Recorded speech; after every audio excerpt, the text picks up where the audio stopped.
నుంచి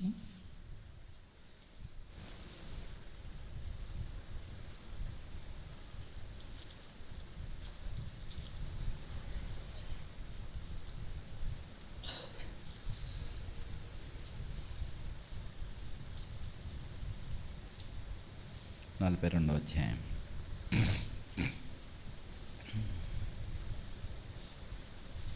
ఆదికాండం 42. ధాన్యం ఐగుప్తులో ఉన్నదని యాకోబు తెలుసుకున్నప్పుడు మీరెలా ఒకరినొకరును ఒకరు చూచుకొంచున్నారని తన కుమారులతో అన్నాను.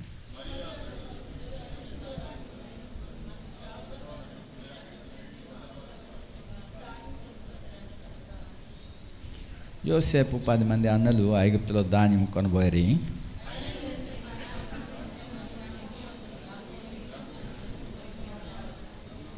కరువు కానాను దేశంలో ఉండెను కనుక ధాన్యం కొనవచ్చిన వారితో కూడా ఇశ్రాయేలు కుమారులను వచ్చిరి.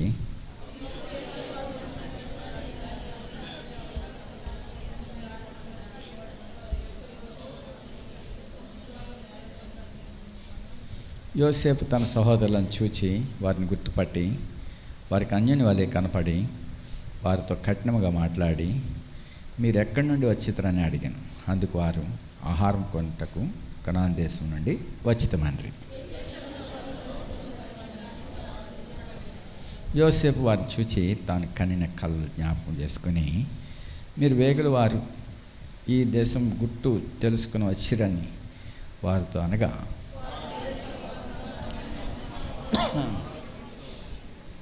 మేము అందరము ఒక్క మనిషిని కుమారులము, మేము యథార్థవంతులమే కానీ నీ దాసులమైన మేము వేగుల వారం కామని అతనితో చెప్పిరి.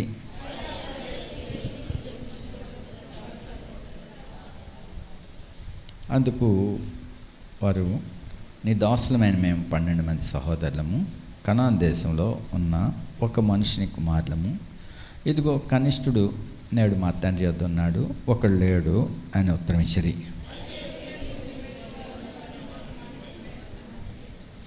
దీనివలన మీ నిజము తెలియబడును.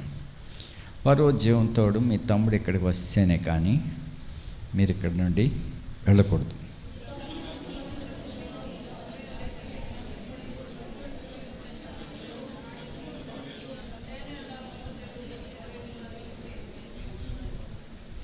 వారిని 3 దినములు చెరసాల్లో వేయించాను.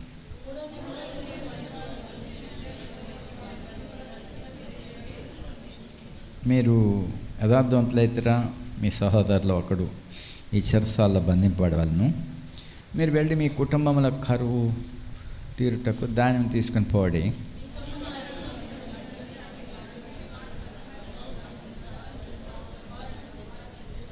అప్పుడు వారు నిశ్చయముగా మన సహోదరుని ఎళ్ళ మనం చేసిన అపరాధమునకు శిక్ష పొందుచున్నాము. అతడు మనల్ని బతిమాలి కొన్నప్పుడు మనం అతని వేదన చూచి వినకపోతేమే, అందువలన ఈ వేదన మనకు వచ్చినని ఒకరితో ఒకడు మాట్లాడుకుండ్రి.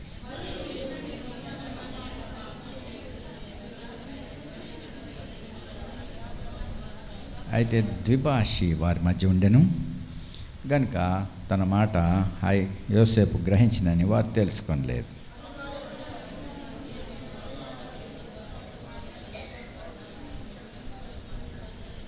మరి యోసేపు వారి గోనెలను ధాన్యంతో నింపుటకును ఎవరి రూకలు వారి గోనెల్లో తిరిగి ఉంచుటకును ప్రయాణం కొరకు భోజన పదార్థములు వారికి ఇచ్చుటకును ఆజ్ఞ ఇచ్చాను. అతడు వారి ఎడల ఇట్లు జరిగించాను.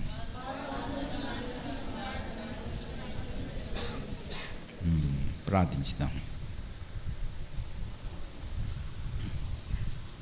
నమ్మకమైన దేవా, కృపగల తండ్రి, సమయంలో మీ పరిశుద్ధ లేఖనాలు మేము చదువుటకు మాకు ఇచ్చిన ధాన్యతను బట్టి వందనాలు. ఇప్పుడు వివరించుటకును మీ ఆత్మ సహాయం ఉండి గ్రహించుకుంటకు కూడా మాకు సహాయపడండి. మీ వాక్యమును అనుసరించుటకు గాయకొంటకు సహాయపడండి. మా ప్రభువైన యేసుక్రీస్తుని గురించిన ప్రత్యక్షత మాకిమ్ము. మోషే మరి అతడు నిన్ను గురించి రాసినవి సంగతులు మేము ఎరిగినట్లుగా ఆత్మ సహాయం మాకిమ్మని యేసు ప్రభువును ప్రార్థిస్తున్నాం తండ్రి.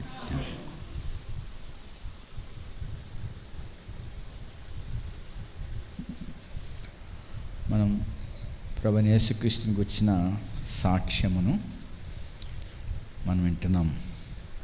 అంటే మోషే గురించి ప్రభువైన యేసుక్రీస్తే చెప్పారు, అతడు నన్ను గురించి రాశాను, మీరు అతను నమ్మినట్లయితే నన్నును నమ్ముతారు. సో ఇక్కడ ఈ సంగతులు మరి యోసేపు ఇక్కడ ప్రభువైన యేసుక్రీస్తుకి సాదృశ్యంగా ఉన్నాడు. మరి ఆయన యేసుక్రీస్తు ప్రభు యొక్క ఛాయ అన్నాడు. సరే, ఇప్పుడు తాను చెప్పినట్టుగా మరి సమస్తం జరుగుతుంది. ఐగుప్తు దేశము సమృద్ధిగా పండిన సంవత్సరములు ఆ కాలమున ఏది వృధా పోకుండా ధాన్యాన్ని చక్కగా నిల్వ చేశాడు. తర్వాత అంతేకాదు, అతడు ఐగుప్తు అంతటికి ప్రభుగా ఉండి తాను ప్రతివాడు అతని ఎదుట వంగి నమస్కరించాలని రాజాజ్ఞ ఇవ్వబడింది. కాబట్టి అతడు జ్ఞానం చొప్పున తన అధికారులందరికీ ఆలోచనలు ఇచ్చి ఆహారాన్ని నిల్వ చేసి ఉన్నాడు. ఆ కాలమున సమృద్ధిగా ఉండే కాలంలో తను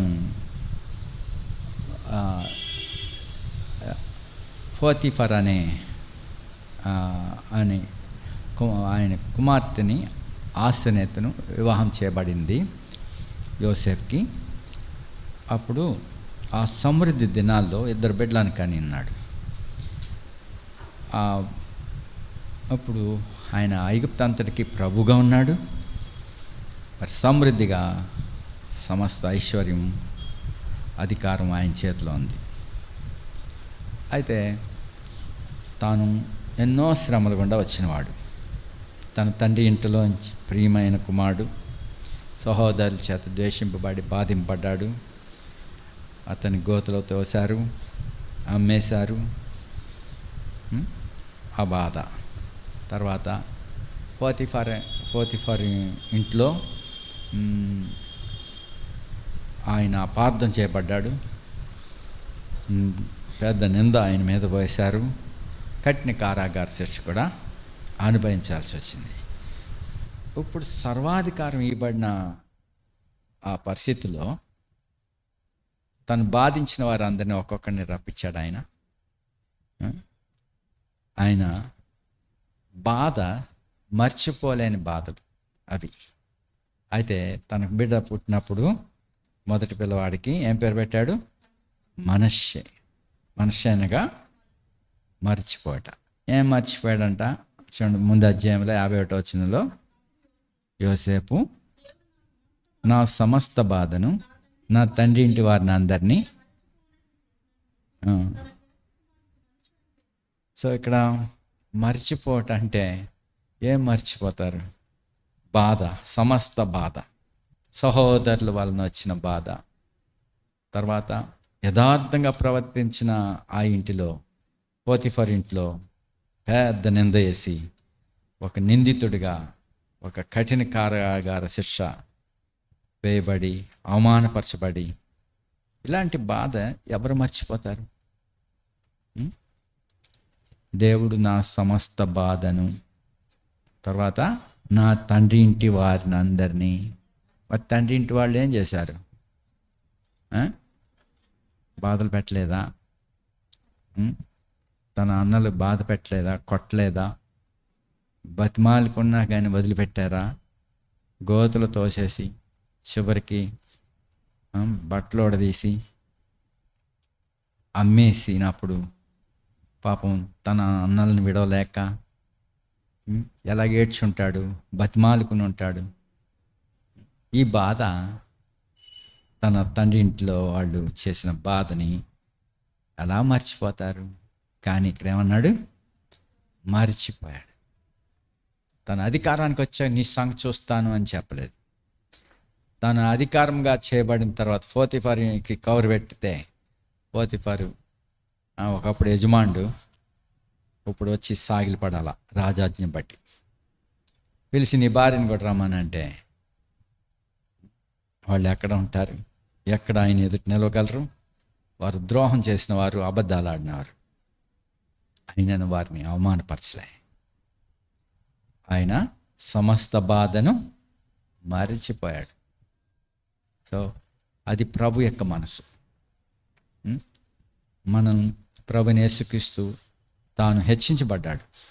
ప్రభులకు ప్రభు, రాజులకు రాజుగా ప్రతి వాని మోకాలు ఆయన ఎదుటి వంగవలనని తండ్రి ఆజ్ఞ ఇచ్చాడు. పరలోకములో ప్రతి వాని మోకాలు, దూతలందరూ తన కుమారునికి నమస్కరించమని చెప్పాడు. తండ్రి అయిన దేవుడు ఆయన్ని అభిషేకించాడు. క్రీస్తు ఆయన, ఈ యేసు క్రీస్తు. ఈ క్రీస్తు అధికారంలో ఉండి మరి తను బాధ పెట్టిన వారందరిని పిలిచి, ఇప్పుడు చెప్పండి రా నా సంగం ఏంటి, అప్పుడు మాట్లాడేంటి, ఇప్పుడు చెప్పు అని ఆయన అనలే. ఆయన మరి క్షమించేవాడు. మర్చిపోవటం అన్నది సాధారణంగా మనుషులుగా మనం మర్చిపోలేం. మరి ప్రభు మర్చిపోగలడు. అదే సమయంలో ప్రభు జ్ఞాపకం చేసుకోగలడు కూడా. అయితే ఆయన చెప్పాడు, మన పాపములను మనం ఒప్పుకుంటే ఆయన నమ్మదగిన వాడు, నీతిమంతుడు కనుక సమస్త దుర్నీతి నుండి మనలను పవిత్రులుగా చేస్తాడు. మనిషి కుమారునికి పాపములను క్షమించుటకు అధికారం ఉన్నది. శాస్త్రులు పరిశీలన అన్నారు, ఇతడెవడు పాపములను క్షమించుటకు, ఇతడెవడు అన్నారు. ఇతనికి మనిషిగా ఎవరైనా కీడు చేస్తే తోటి మనిషిని మర్చిపోలేరు. క్షమించే ఆ మనిషి, కీడు చేసిన మనిషి, ద్రోహం చేసిన మనిషి సారీ చెప్పి క్షమాపణ అడిగి పశ్చాత్తాపడితే అది మనుషుడిగా మర్చిపోలేడు. కానీ క్షమాపణ అంటే మరిచిపోట. దేవుడు మాత్రమే అలా చేయగలడు. యోసేఫ్ కూడా మానవుగా మరి ఆయన సహోదరులు తను కీడు చేశాక, తండ్రి చనిపోయాక మొదట తను వారిని క్షమించేస్తున్నాడు. తర్వాత తండ్రి చనిపోయాక ఆ సహోదరులకి అనుమానం వచ్చింది. నిశ్చయముగా యోసేపు మన మీద పడి పగ తీర్చుకుంటాడే అని చెప్పి అనుకుని మధ్యవర్తులను పెట్టి కబురు పెట్టారు. నీ తండ్రి దేవుని సేవకుల యొక్క పాపాన్ని క్షమించు, వాళ్ళు కీడు చేశారు, నీకు క్షమించు అని మీ నాన్న బతికొండగా చెప్పాడు అని ఒక అబద్ధాన్ని చెప్పటానికి ఒకరిని పెట్టుకున్నారు. అలాగే అతను మాట్లాడుతుంటే ఏడ్చాడు. ఏంటి, నేను దేవుని స్థానం అందు ఉన్నానా అన్నాడు. చూడు, ఆదికాండం 1వ అధ్యాయంలో 16వ వచనం.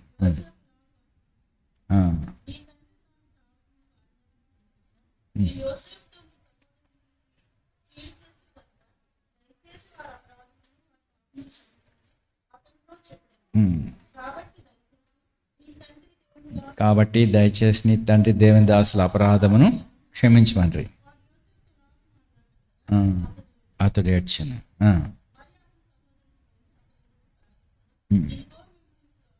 ఇదిగో మేము నీకు దాసులమని చెప్పగా,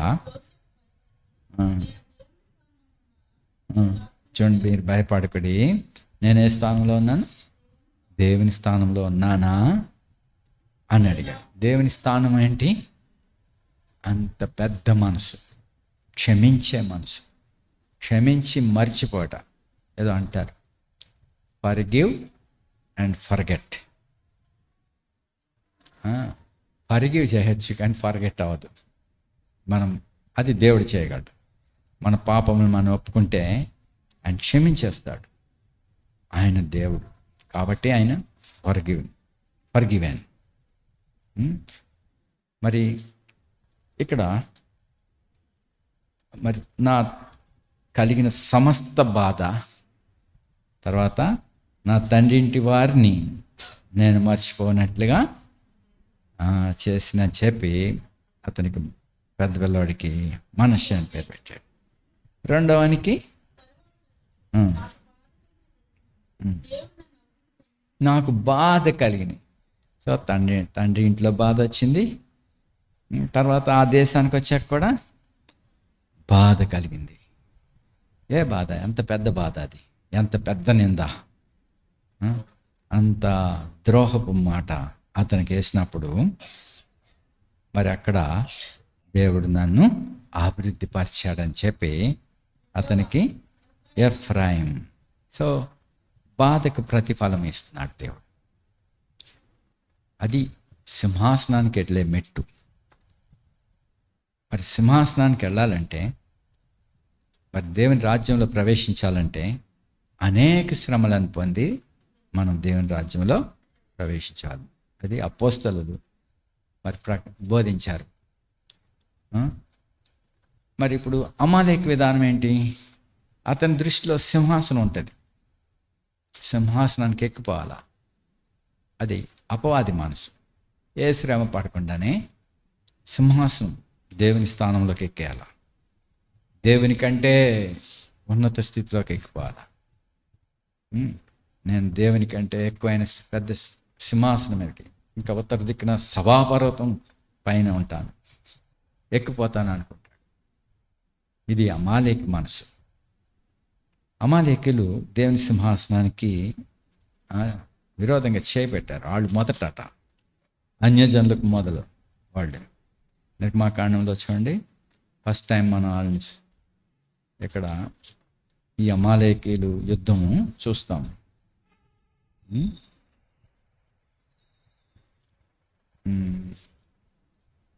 నిర్మాకాండంలో ఎక్కడది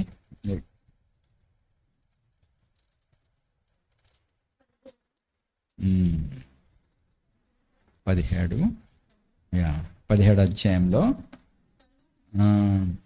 8వ వచనం.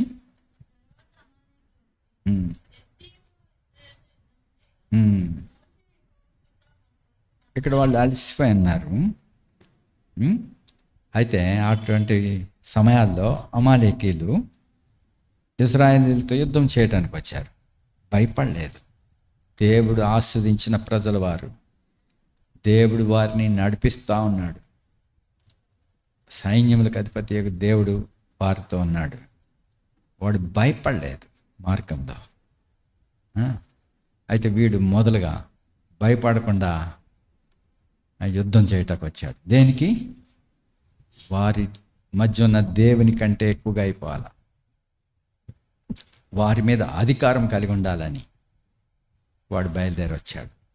అయితే వాడు ఎలా వచ్చాడు?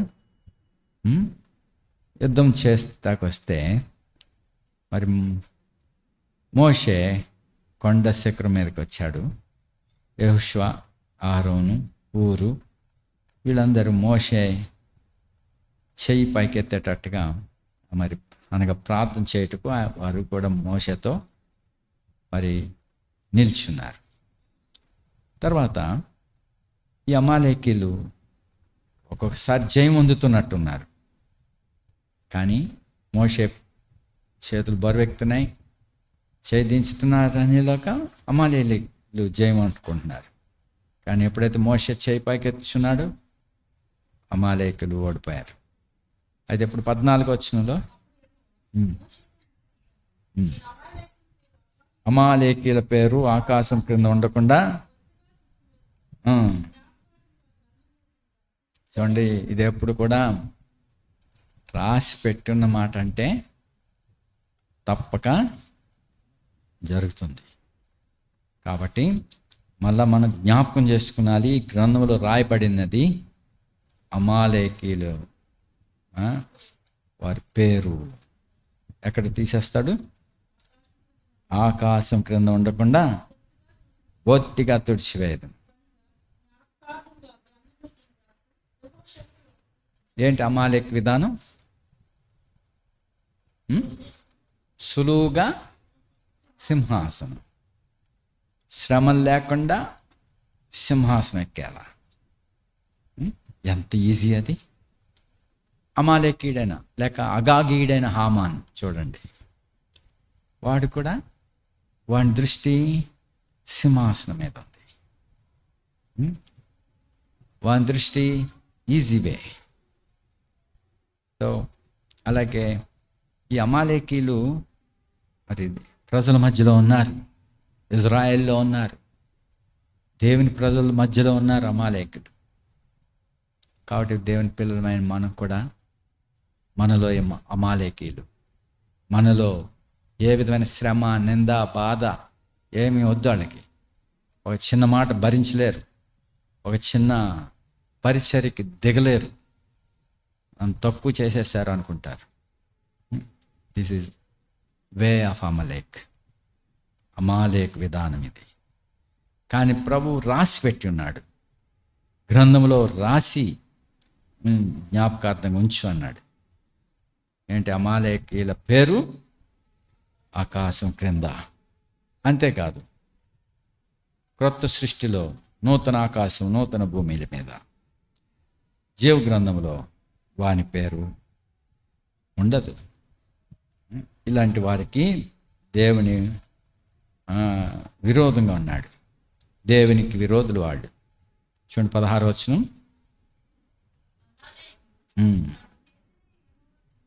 ఏం చేశారు ఈ అమాలేకీలు? తమ చేతిని యెహోవా సింహాసనకు విరోధంగా ఎత్తిరి కనుక తరతరాలు, ఎన్ని తరాల్లోంచో ఉంటున్నారు వాళ్ళు. మరి తర్వాత ఇజ్రాయెల్ మధ్యకి వచ్చేసి ఉన్నారు. అక్కడికి దేవుడు సమయాల ద్వారా సౌలుకి చెప్పించాడు, అమాలేకీలను సమూలనాశనం చేయించాడు. ఇంకోసారి కూడా ఈ ధర్మశాస్త్రంలో మోషే ద్వారా అమాలేకీలు చేసిన పని నాకు జ్ఞాపకం ఉన్నది, మీరు అది జ్ఞాపకం పెట్టుకోండి అన్నాడు. వాళ్ళని మీరేం చేయాలా? మోషే కాలం అంతట్లో వాళ్ళని సంహరించలేదు, అందరినీ సమూలనాశనం జరగలేదు. అంటే ఈజీ వేలోనే సింహాసనం. ఎక్కడుంది ఆ మాట? అది అమాలేకులు చేసిన పని మీరు పెట్టుకోండి, గుర్తుపెట్టుకోండి. అంటే మనం గుర్తుపెట్టుకోవాలి. ఇప్పుడు మనలో అమాలేకు ఎక్కడైనా ఉన్నదేమో, లేక అమాలేక్ విధానం మనకు తెలియని రీతిలో లోపల వస్తుందేమో, అది మనం జాగ్రత్తగా చూసుకున్నాలి. ఎక్కడుందన్నమాట? ద్వితీయోపదేశకాండంలో 25:17. మీరు ఐగుప్తులో నుండి వచ్చుచుండగా మార్గమున అమాలేకులు. సో ఐగుప్తులో నుంచి వచ్చుచుండగా దేవుడు విమోచించి నడిపిస్తా ఉన్నాడు. దేవుడు మార్గంలో ఉంచాడు. పితరులకు వాగ్దానం చేసిన ఆ దేశంలో తీసుకుని వెళ్ళే మార్గంలో వారు ఉన్నారు. కానీ అమాలేకీలు చేసిన దాన్ని, కాబట్టి మనల్ని ఒక గురి ఎద్దుకు తీసుకెళ్తున్నాడు ప్రభు. అయితే ఈ మార్గంలో మధ్యలో అమాలేకట్ ఆ విధానం మన ఎద్దుకు వస్తుంది, మనలోనికి వస్తుంది, మనలో ఉన్నారు. కాబట్టి అది జ్ఞాపకం చేసుకున్నాం. అతడు దేవునికి భయపడరు. వారు భయపడరు దేవునికి. వారి రహస్యమైన మాటలు, వారి యొక్క హృదయము దేవుని ఎదుట భయం లేదు. దేవుని భయమే వాని దృష్టి లేదు వాని దృష్టిలో. చూడండి కీర్తన గ్రంథంలో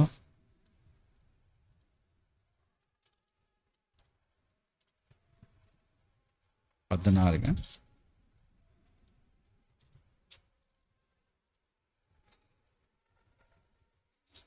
మొదటి వచనం 14:1.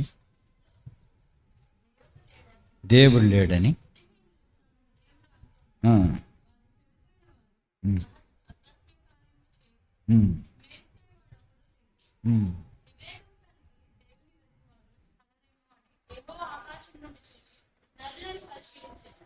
సో దేవుని వెతికి దేవుని అనుసరించటకు భయం లేదు. కాబట్టి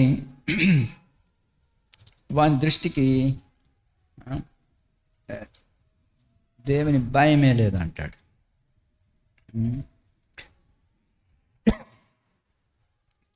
54. భక్తిహీనునికి దేవోక్తిలా ఉంటుందంట అతిక్రమం. అది ఎక్కడ?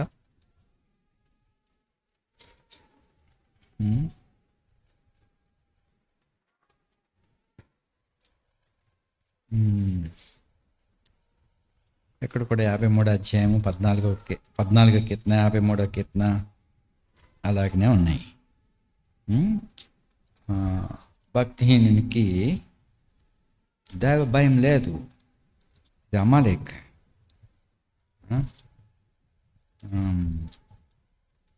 వాడికి అది దేవుని వాక్యంలాగా అనిపిస్తుంది.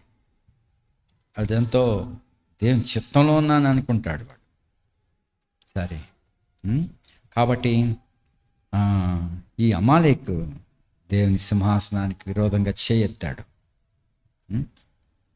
మరి యోసేపు అనేక శ్రమలు పడి ఇప్పుడు ప్రభువుగా సింహాసనం మీదకి తీసుకురాబడ్డాడు. మన ప్రభువైన యేసుక్రీస్తు ఆ రీతిగా మరి ఆయన గురించి రాయబడినది ప్రకారంగా ప్రభువైన యేసుక్రీస్తు సింహాసనాసీనుడు అయినాడు. రాజులకు రాజుగా, ప్రభులకు ప్రభుగా చేపట్టాడు. మరి ఇప్పుడు సమస్తం ఆయన వశంలో ఉన్నాయి. ఐశ్వర్యం ఆయన దగ్గర ఉంది, జీవం ఆయనది, రక్షణ యెహోవాది. మరి సమస్తం ఆయన వశంలో ఉన్నాయి. బుద్ధి, జ్ఞాన, సర్వ సంపదలు ఆయన వశంలో ఉన్నాయి. కాబట్టి ఇప్పుడు ఆయన యొద్ద నుండి మనం పొందాలి. ఇప్పుడు యోసేపుని చూడగా యేసు ప్రభుకి సాదృశ్యంగా మరి అతడు ఉన్నతమైన మనసు కలిగిన వాడై ఉన్నాడు, దైవ మనసు కలిగి ఉన్నాడు. ఏం మర్చిపోయాడు? తండ్రి ఇంటి వారిని మర్చిపోయానంటే ఏంటి అర్థం ఏంటి? తనకు కలిగిన బాధ అంతా తన తండ్రి ఇంటి వారిని ఏం చేశాడు ఆయన? అంటే తండ్రి ఇంటి వారిని మర్చిపోయారంటే మా అన్నయ్య రూబేను, షిమ్యోను, లేవి ఏళ్ళని కాదు. అన్నయ్యలు తెలుసు, తండ్రి తెలుసు. బాధలు, వారు పెట్టిన బాధలు ఏం చేశాడు? మరిచిపోయాడు. అంటే క్షమించి వేసి ఉన్నాడు. ఆల్రెడీ క్షమించి వేయబడ్డారు. ఏమాత్రం పగలేదు ఆయనకి.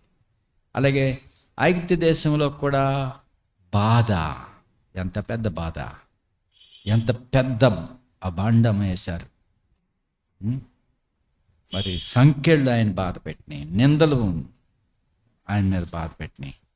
బహుశా ఆ ఇంట్లో ఉన్నత స్థితిలో, పోతిఫర్ ఇంట్లో అన్నిట్లో ఆయనే బాగా ఉన్నాడు. ఏమయ్యా ఇంత పని చేస్తావా నువ్వు అని చెప్పి మిగిలిన సేవకులందరూ ఆయన్ని బాగా తిట్టుంటారు.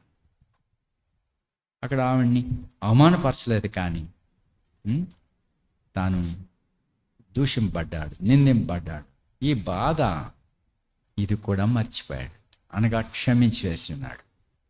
అంతేకాదు ఇప్పుడు సమస్తం ఆయన వశంలో ఉన్నాయి. ఎవరి మీద ఆయన పక్కబట్టలేదు, ఎవరిని నిందించలేదు, ఎవరిని సిగ్గుపరచలేదు. కానీ అతను ఏ స్థితిలో ఉన్నాడు? ఇప్పుడు ప్రభువుగా ఉన్నాడు. ఇప్పుడు తర్వాత తాను చెప్పినట్టుగా కరువు దినాలు వచ్చినాయి. కరువు దినాలు వచ్చినప్పుడు ఏం సంభవించింది? ప్రజలందరూ ఫరోకు మొరపెట్టారు. మొరపెడితే ఆయన అన్నాడు, మీరు యోసేపు దగ్గర పోయి అతడు మీతో చెప్పినట్లు చేయండి అన్నాడు. సో కాబట్టి ఫరో తండ్రి అయిన దేవునికి సాదృశ్యంగా ఉన్నాడు. ఇప్పుడు యోసేపు దగ్గరికి వెళ్ళాలంటే షరతు, రాజాజ్ఞ, అతని ఎదుట సాగిలపడవాలి. ఐగుప్తు అంతటికి ప్రభు. కాబట్టి వారందరూ వచ్చి సాగిలపడి వారు అడిగారు, మాకు ఆహారం అయిపోయింది, దయచేసి మాకి. అంటే కరువు బాగా ఎక్కువ ఉన్నది కాబట్టి వాళ్ళు మరి మనం చేసుకున్నప్పుడు ధాన్యం కొట్లు విప్పి ధాన్యాన్ని, రూపాయి బియ్యం కాదు, వారికి ఊరికి ఇవ్వలే. ఏం చేశాడు? 56 వచనం. కరువు ఆ దేశం అంతటా ఉండెను. యోసేపు కొట్లన్నిటిని విప్పించి అమ్మకమ్మ చేశాను. ధాన్యం ఏం చేశాడు? అమ్మాడు.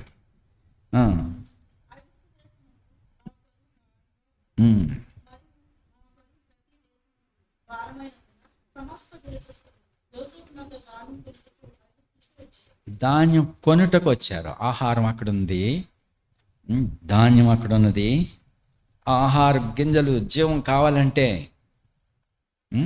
ఆ కఠినమైన కరువులో మరి బహుశా వాళ్ళు సమృద్ధి దినాల్లో సంపాదించిన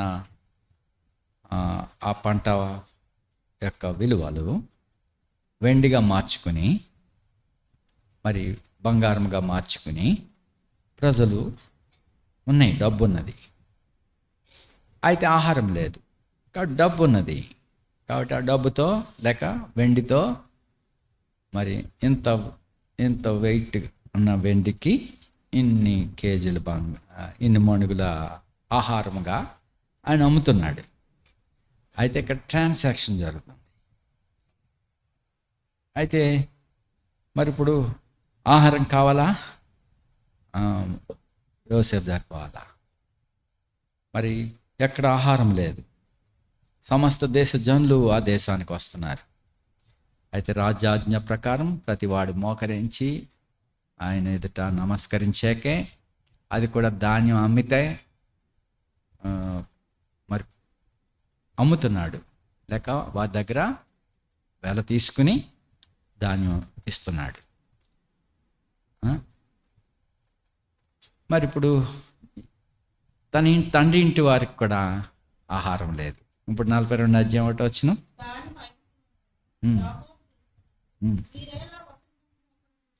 ఒకరి మొక్కరు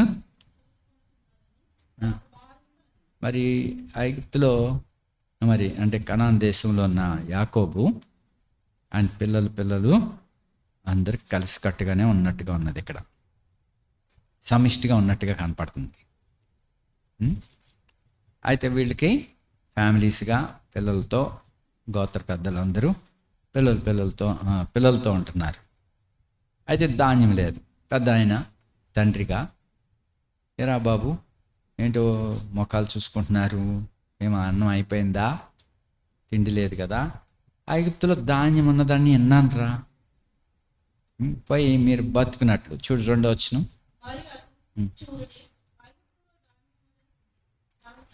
ధాన్యం ఉన్నదని వింటిని మనము చావక బ్రతుకున్నట్లు ధాన్యం కొనుక్కొని రండి. సో మనం చావక బ్రతుకున్నట్లు. సో ఇక్కడ మనం ఆహారం లేకపోతే చచ్చిపోతాం. మరి ఇప్పుడు ఈ ఆహారం మనం కావాలి. మరి యోసేపు అమ్ముతున్నాడు కాబట్టి కొనుక్కుని రండి. కాబట్టి తండ్రి చెప్పాడు, కొంత డబ్బు ఇచ్చాడు, కొన్ని విలువైన పదార్థాలు డేట్స్ ఇచ్చి పట్టుకెళ్ళండి, ఆ రాజుకి ఇవ్వండి, ధాన్యం తీసుకురండి అని పంపించాడు. ఉద్దేశం వారికి చావక బ్రతుకున్నట్లు. మరి ఇప్పుడు ఇది తీసుకోవాలంటే కొనుక్కోవాలి. అయితే తర్వాత కరువు ఎక్కువైపోయింది. ఆ తర్వాత విషయం, అందరి దగ్గర అంత డబ్బు అయిపోయింది. మరి పశువులు కూడా అమ్మేశారు, భూములు కూడా ఇచ్చేశారు. అంత కఠినంగా ఉంది కరువు. తిండి లేకపోతే చస్తారు. అయితే అందరినీ బ్రతికిస్తూ ఉన్నాడు యోసేపు. ఇప్పుడు మనం కూడా ఆత్మీయంగా, ఇప్పుడు శరీర సంబంధమైన జీవం కాదు ఇది, కొద్ది కాలం ఏనాటికైనా ఈ జీవాన్ని మనం ముగిస్తాం.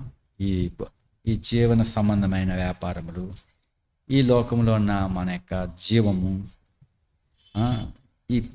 ఈ ఊపిరి మరి ఒక లిమిటెడ్ టైం.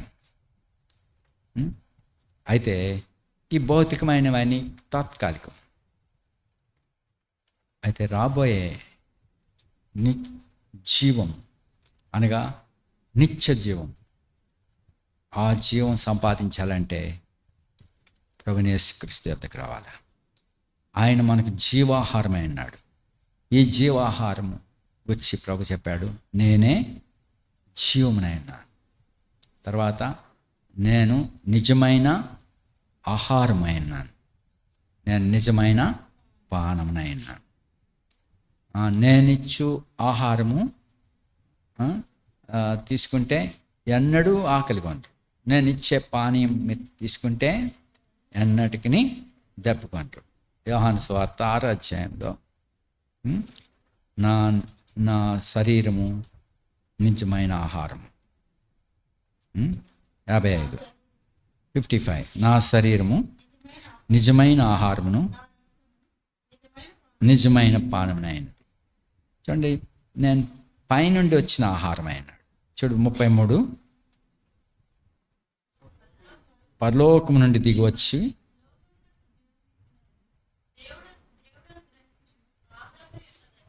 పరలోకము నుండి దిగి వచ్చి లోకమునకు జీవమునిచ్చినది దేవుడు అనుగ్రహించే ఆహారమైనది.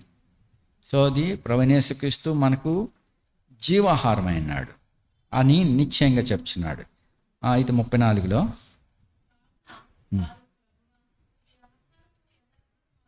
ప్రభువా ఈ ఆహారం ఎల్లప్పుడూ మాకును అనుగ్రహించమని. అప్పుడు ఆయన 35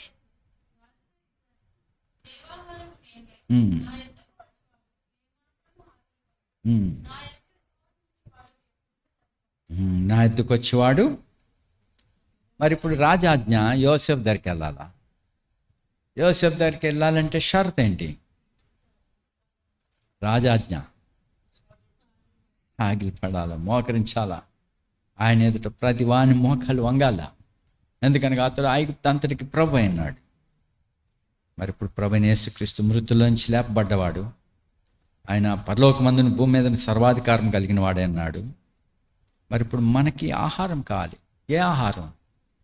ఇప్పుడు ఈ దినాల్లో సమృద్ధిగానే ఆహారం అనేది, ఎవరింట్లో ఆశపడక్కర్లేదు, ఎవరు పెడతారని మనకి చేజాపక్కర్లే, దొంగతనం కూడా చేయక్కర్లే. పనలే మోసిపోయేవారని విన్నాను నేను. కుప్పలు వేసి ఉంటే కుప్పలోంచి గింజలు నలిపేసి 2-3 బస్తాలు రాత్రి అంతా కష్టపడి ఆ నలిగిపోయిన అంటే ఆ కుప్పలో ఉన్న ధాన్యాన్ని లాగేసి 2-3 బస్తాలు కష్టపడి దోచుకునేవారు. అది కూడా వాళ్ళు ఎంతో కష్టపడాలా, దొంగతనం చేసినా కానీ. అలాంటి కరువు దినాలు ఉండేవి. ఆ కరువు అంతా ఈ దినాల్లో మనం చూసట్లేదు. రోడ్డు పక్కనే బస్తాలు పట్టేసి ఆ పైన ఏదో గడ్డి మేడుతున్నారు. ఎవడు ఏ బస్తా ఎత్తుకెళ్తలే. ఇప్పుడు దొంగతనం ఏం చేయట్లే, ఎందుకనగా అందరికీ ఆహారము సమృద్ధిగా ఉన్నది. మరి ఈ ఆహారము ఇప్పుడు బాగానే ఉండవచ్చు. మరి ఆహారం లేమి కాలం కలిగిన దినాల్లో మరి ఆహారం పెడుతున్నారంటే ఎంత ఆతురపడి వెళ్ళేవారం. ఇప్పుడు సమృద్ధిగా ఉంది కాబట్టి తృణీకరంగా పెట్టినా కానీ వద అన్నట్టుగా ఉంది, తృణీకరించేటట్టుగా ఉన్నది. మరి అయితే నిజమైన ఆహారం కొదువుగా ఉన్నది, నిజమైన వాక్యము కొదువుగా ఉన్నది. కాబట్టి ప్రభు చెప్పి ఉన్నాడు, రాబో దినాల్లో క్షామం వస్తుందని. ఆ క్షామము అన్నపానాలకు వచ్చిన క్షామము కాదు. దేనికి వచ్చిన క్షామం? అది దేవుని వాక్యము దొరకని కరువు. ఆ వాక్యం కోసం సముద్రాలు దాటి వెళ్ళినా అక్కడ వారికి దొరకదు, ఆశపడి వెళ్తున్నారు. కానీ నిజమైన ఆహారం ప్రభువైన యేసుక్రీస్తు. వీళ్ళు ఈ భౌతికమైన క్షయమైన ఆహారం కోసం కష్టపడుకుంటూ వచ్చేసారు. కానీ దీనికోసం మీరు కష్టపడుతున్నారు, దీనికోసం కష్టపడకండి. చూడండి 27వ వచనం పైన,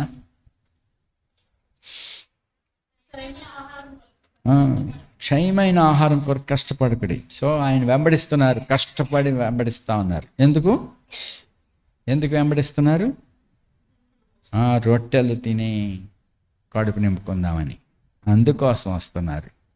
సో భౌతికమైన వాటి కొరకు దేవుని యొద్దకు వస్తున్నారు, లేక క్రీస్తు యొద్దకు వస్తున్నారు.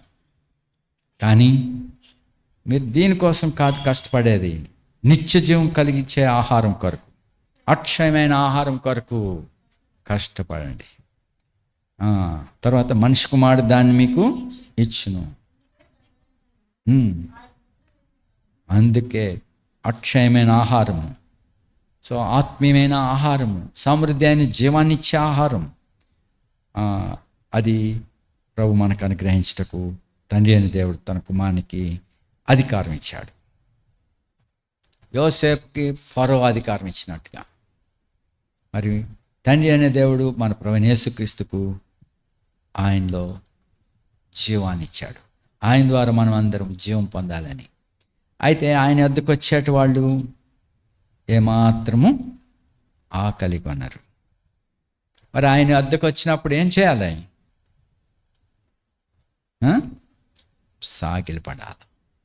ఆయన ఎదుట మనం మోకాళ్ళు వంచవలను, ఆయనను ప్రభుగా అంగీకరించవలను. వాడు సహోదరులైనను సరే, యోసేపు యొక్క సొంత సహోదరులు తండ్రి ఇంటి వారు వచ్చారు, వారు సైతం వంగి నమస్కరించారు. సమస్త దేశ జనులు ఆయన యొద్దకు వచ్చున్నారు. అది భౌతికమైన ఆహారం.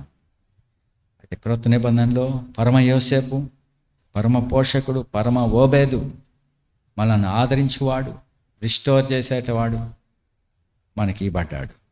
ఈయన మనలను పోషించేటవాడు, మనలను ఓదార్చువాడు, మనలను రెస్టోర్, ఏదైతే కోల్పోయావో, ఏమైతే నువ్వు కోల్పోయావో అంతటినీ తిరిగి సమకూర్చుకాడు. ఆయనకు ఓబేద్ అని పేరు పెట్టారట. నయోమి కొరకు కొడుకు పుట్టాడంట, కుమారుడు పుట్టాడు. ఆ కుమారుడికి ఇరుగు పొరుగు స్త్రీలు వచ్చి నయోమి కొరకు పిల్లోడు పుట్టాడు అని చెప్పి అతని గురించి ఏం చెప్పారు? ఏం చేస్తాడంట? అతడు నీకు ముసలితనంలో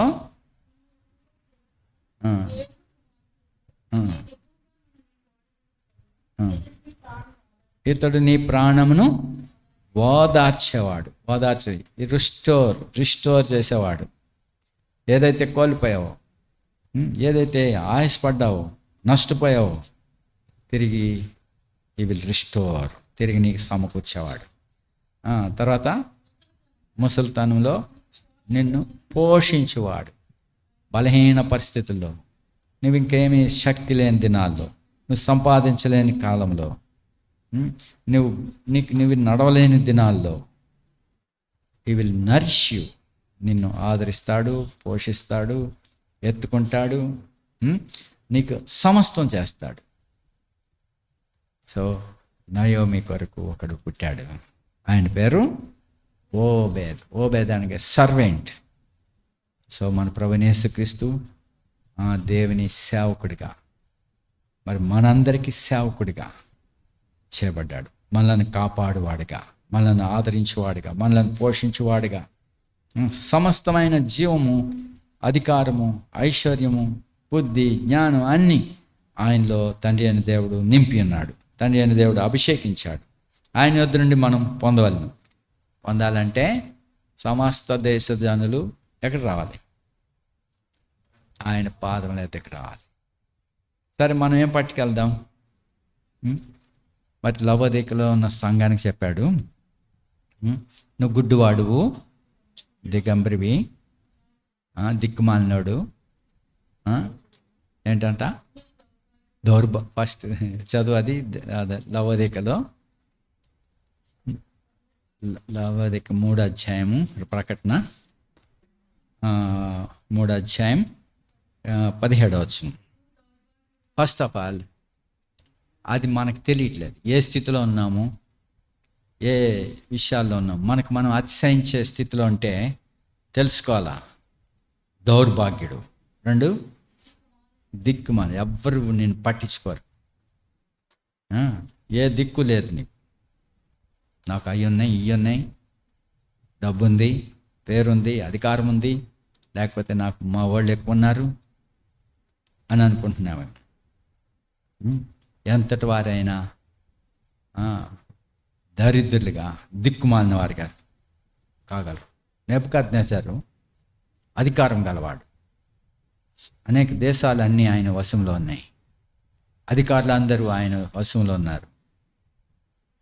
అతడు గర్వించాడు మనసులో, ఇదంతా నా వలన, నా మహిమ వలన, నా జ్ఞానం చొప్పున ఇదంతా జరిగింది కాదా అనుకున్న తక్షణం ఏమయ్యాడు? పశువుడు బలి అయ్యాడు. ఆ తర్వాత అతన్ని తరిమేశారు. తర్వాత అరణ్యవాసిగా అయిపోయాడు. తర్వాత దిక్కుమాలిన వాడు అయిపోయాడు. ఎవ్వరు అతన్ని పట్టించుకోలేదు. సో అలాంటి మనుషులం మనం. అయితే ఇక్కడ మనం కూడా గుర్తించవాలని, నువ్వు దౌర్భాగ్యుడు, దిక్కుమాలిన వాడు, దరిద్రుడు, గుడ్డివాడు, దిగంబడు అయినావు. సో ఇలా ఉండి కూడా తెలియట్లేదు ఏ స్థితిలో ఉన్నావో. నీ సంగతి నీకే తెలియట్లేదు, నువ్వేమైనావో నీకు తెలియదు. ఇలాంటి స్థితిలో ఏమనుకుంటున్నాడు? నాకేమీ కొదువలేదు అనుకుంటున్నాడు. ఇలాంటి సమయంలో, ఇలాంటి స్థితిలో దౌర్భాగ్యం కాదు, నువ్వు తిరిగి భాగ్యవంతుడిగా చేయబడాలంటే, రిస్టోర్ చేయబడాలంటే నా దగ్గర రా అంటున్నాడు. మనం ఆయన దగ్గర పోవాలి. నువ్వు అప్పుడు ఏమొస్తుంది? నువ్వు ధనవృద్ధి చేసుకున్నట్లు అగ్నిలో పుట్టవేయబడిన బంగారమును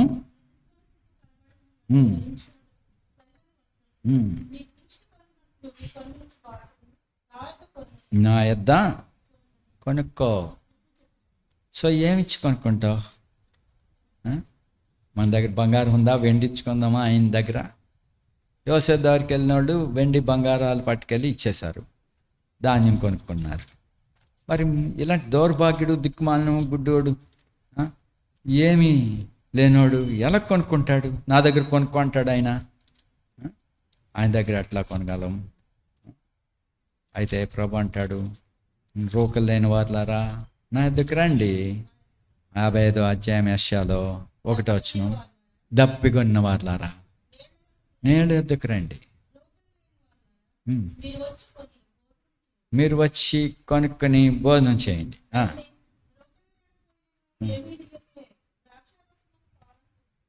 సో రండి, రోకలు లేకపోయినా ఏమీ ఇవ్వకుండానే ఏమి పొందాలా? అబ్బో, ఇంత ఖరీదైన సంతోషకరమైన పానీయం అది మిమ్మల్ని ఆదరిస్తుంది, మీకు రిస్టోర్ చేయబడుతుంది. అయితే నా దగ్గర కొనుక్కోండి ఏమి ఇవ్వకుండానే. సో అయితే 2వ వచనం, మీరు ఎలా రోకలు ఇచ్చేదరు? సో ఇక్కడే ఆన్సర్ దొరికింది. సో మనము ఆహారం లేని కాని దాని కొరకు రోకలిస్తున్నారు, సంతృష్టి కలగజేయని దాని కొరకు మీ కష్టార్జితమును వేస్ట్ చేసుకుంటున్నారు. అయితే రోకలు లేకపోయినా రండి అన్నాడు. సో దౌర్భాగ్యుడిగా, దిక్కుమాలినవాడిగా, గుడ్డివాడిగా, దిగంబరిగా, ఏమీ లేనివాడిగా మరి ఆయన అన్నాడు, నా దగ్గర కొనుక్కో, లేకపోయినా రండి. సో అయితే అది ఏంటట? ఎలాగ మనకి ఇస్తాడు ఆయన? చదువు, నా మాట జాగ్రత్తగా ఆలకించి. సో దేవుని మాట వినుట, జాగ్రత్తగా వినుట. సో ఆయన సన్నిధిలోనికి వచ్చి మనం ఇప్పుడు చూడండి, మీరు విలువైన సమయం ఇది. ఈ టైంలో బహుశా టీవీల్లో ఏదైనా సీరియల్ ఉందేమో, లేక ఏదైనా సంగతులు మీరు చూచుటకు ద్వారా ఆనందించటకై సమయం దాని మీద మీ మనసు ఉన్నదేమో, అలాంటి దాని కొరకు మీ సమయం ఇస్తున్నారు. సో ఇక్కడ మనం ఇవ్వాల్సింది దేవునికి, మరి పరమ యోసేపు ప్రభువైన యేసుక్రీస్తుకి మనం ఇవ్వాల్సింది ఏంటి? సమయం. కాలము విలువైందంట. కాల విలువ తెలియకపోతే పోతుంది, మనం నష్టపోతాం. So spend time with the lord. ఆయన దగ్గర రండి, ఆయన ఎదుట మోకరించండి, ఆయనతో గడపండి ప్రార్థనలో. ఆయన ఔన్నత్యత, ఐశ్వర్యం ఎంతో గొప్పది, ఆయన కృప ఎంతో గొప్పది. ఆయన మనలను అడిగితే ఇస్తాడు ఆయన. అయితే మీరు ఇచ్చే సమయం ఆయనకు కావాలి అంతే. ఆయన మాట శ్రద్ధగా వినండి, అదే మీరు ఇవ్వాల్సింది. అప్పుడు మీ ప్రాణము అప్పుడు సుఖపడతారు, ఆత్మీయంగా ఆదరింపడతారు, ఆత్మీయంగా జీవిస్తారు, రెస్టోర్ అవుతారు. ఇంకా 3వ వచనం, మాటనండి అమ్మా, మాటనండి అని చెప్తా. ఇన్రా బాబు, ఇన్రా అంటున్నాడు.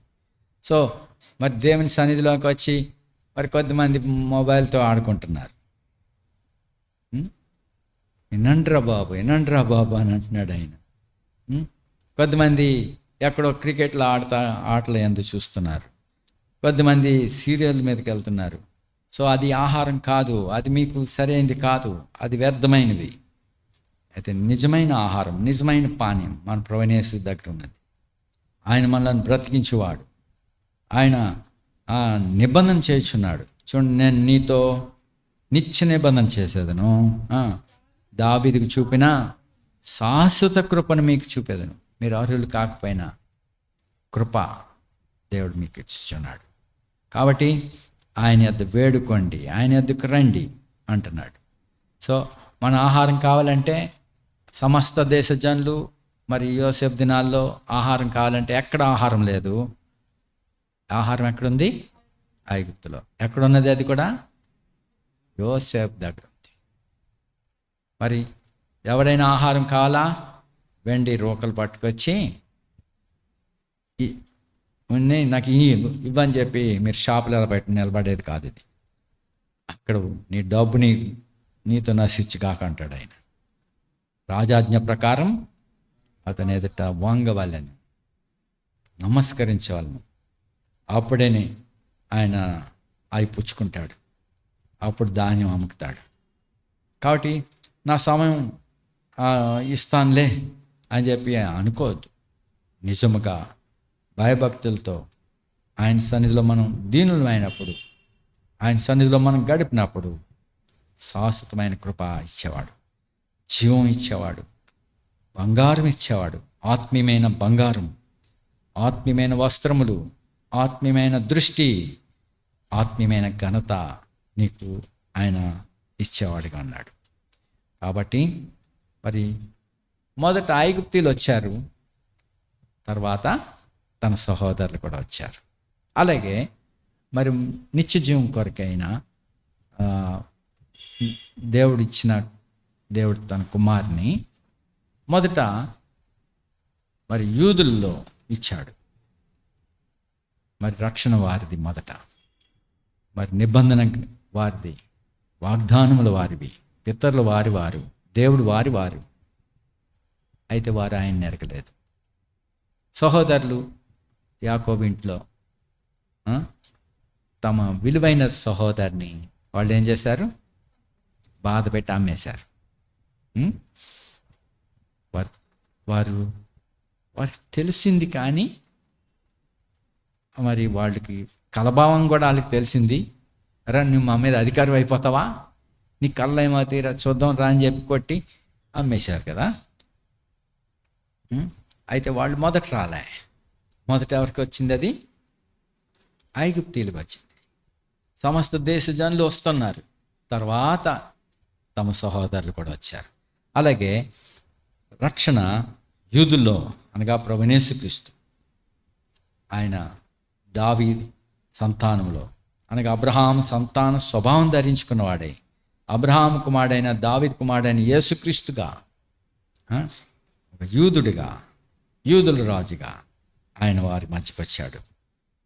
అయితే వారు ఆయన్ని స్వకీయులు ఆయనను అంగీకరించలేదు. యోహాను సువార్త 1 అధ్యాయం, యోహాను సువార్త 1:10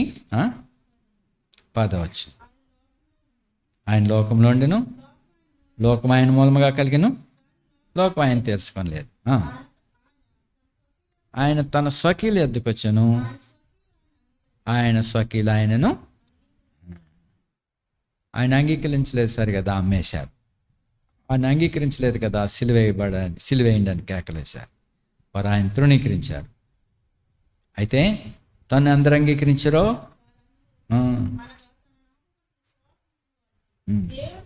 అది యూదులైనా అన్యజనులైనా ఎందరైతే ఆయన అంగీకరించారో, ఎవరైతే ఆయన ఎద్దుకు వచ్చి సాగిలు పడుతున్నారో, ఎవరైతే ఆయన ఎదుట వంగి నమస్కరించే వారిగా ఉన్నారో, ఎవరైతే ఆయన మాట శ్రద్ధగా అంటున్నారో,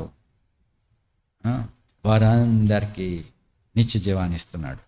వారందరికీ దేవుని పిల్లలయ్యే అధికారం ఇస్తున్నాడు. అయితే మొదట అన్యజనులు వచ్చారు, కానీ మొదట యూదులు రావాలా. కానీ వారి బదులుగా అన్యజనులైన మనము మొదట వచ్చాం. అందుకే అన్నాడు, మొదటి వారు ఏమయ్యారు? కడపటయ్యారు. కడపటవారు మనం కడపటవారం. కానీ ఇప్పుడు ఏమైంది? మొదటి వారిగా చేశాడు. సో ఆహారం ఇచ్చటకే మొదట ఐగుప్తీయులు సకల దేశ జనులు వచ్చారు యోసేపు దగ్గరికి. తర్వాత తన తండ్రి ఇంటి వారు వచ్చారు. వారు ఆయన గుర్తుపెట్టారు. ఆయన వారిని గుర్తుపెట్టాడు, కానీ వారు ఆయన గుర్తుపట్టలేదు. వారు కూడా వస్తారు, వారికి కూడా ఇస్తాడు, వారు కూడా ఆయన గుర్తిస్తారు. అప్పుడు వారు ప్రలాపిస్తారు. కాబట్టి అయితే వారిని కూడా క్షమించేవాడు ఆయన.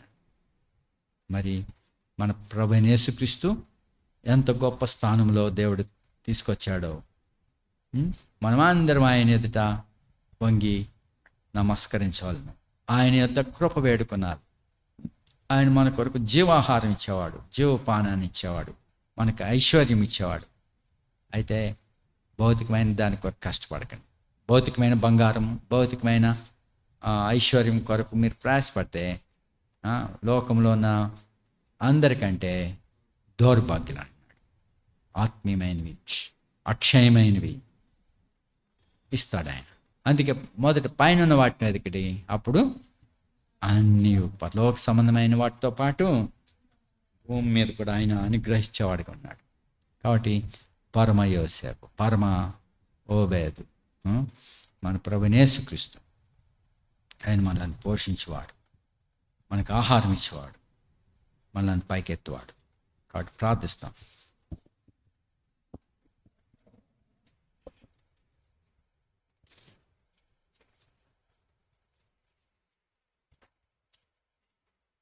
నమ్మకమైన దేవా, కృపగల తండ్రి, ఈ సమయాన్ని నీ వద్ద గడుపుటకు మాకు సహాయపడండి తండ్రి.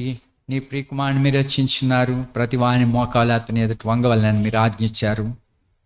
ముందుగానే ప్రభా నీ ఎదుట వంగునట్లుగా కడపట ఉండాల్సిన మమ్మలను నన్ను నీ ఎదుటకు తీసుకుని వచ్చి మొదట నీ ఎదుట నమస్కరించుటకు, మిమ్మల్ని ప్రభుగా స్వీకరించుటకు ప్రభా ఇచ్చిన ధాన్యతను బట్టి ఉన్నారు. యూదులు కూడా తర్వాత వస్తారని మీరు చెప్పారు. కాబట్టి వారికి కూడా ఆహారం ఇచ్చి, వారికి కూడా జీవాన్ని ఇచ్చి, వారిని కూడా మహిమకు సిద్ధపరిచేవాడిగా ఉన్నారు. వందనాలు ప్రభా. వారు మాకు ఇచ్చిన నిత్య జీవాన్ని బట్టి ఉన్నారు, మీరు ఇచ్చిన ఆహారం బట్టి ఉన్నారు, మీరు ఇచ్చే బంగారం కొరకు ఉన్నారు, మీరు ఇచ్చే వస్త్రాలు కొరకు ఉన్నారు, మీరు ఇచ్చే దృష్టి కొరకు ఉన్నారు. కాబట్టి ప్రభా నీతో కలిసి సింహాసనం మీద ఉండే నిమిత్తం మమ్మల్ని పిలిచారు. నీతో కూడా కూర్చుండే ధాన్యత ఇచ్చారు, నీతో కలిసి భోజనం చేసే ధాన్యత ఇచ్చారు. కాబట్టి ప్రభా నీతో సహవాసం ఇచ్చినందుకు నీకు వందనాలు. నేను అనుసరించడానికి సహాయపడండి. వ్యర్థమైన వాటి నుండి మా కనులు తిప్పివేయండి. వ్యర్థమైన వాటికి మా సమయం ఇవ్వకుండా, వ్యర్థమైన దాని కొరకు మేము వేయపరచుకోకుండా ప్రభా నీ యొద్ద కనిపెట్టుకుంటకు, నీ యొద్ద నీ మాట వినుటకు, శ్రద్ధగా వినుటకు, నీతో గడుపుటకు, నీకు తలుపు తీసి నీతో మాతో నీ వచ్చి భోజనం చేయండి. అలాగే మేము నీతో కలిసి భోజనం చేయనట్లును, నీతో కలిసి సింహాసనాసీనులుగా ఉంటకును మమ్మల్ని సిద్ధపరచము ప్రభా. మరి అయితే అమాలేకు మనసు నుంచి కాపాడము, అమాలేకుల నుంచి మమ్మల్ని కాపాడము. నీ ప్రజలు ఇశ్రాయేలీయులకు విరోధంగా వాళ్ళు ఉన్నారు, వాళ్ళు అనేక శ్రమలు గుండా వచ్చిన వారు. కాబట్టి ప్రభా మరి మేమును ఆ యొక్క నీ అడుగుజాడల్లో నీ వెంట వచ్చటకు సహాయపడండి.